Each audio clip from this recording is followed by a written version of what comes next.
в комнате тишь и большая разлука, и маятник движется слева направо, да так и уходит, без звона, без стука, а следом уходят названия, приметы и тени предметов, и сами предметы, и в пыль обращается память, и память о пыли ползет законную заметь. Мы все, кто остался,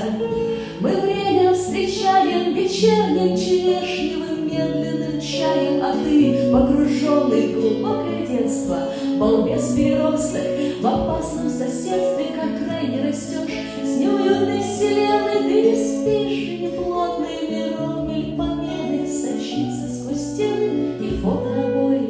и с ним возвращается маятник с боем 12-кратным.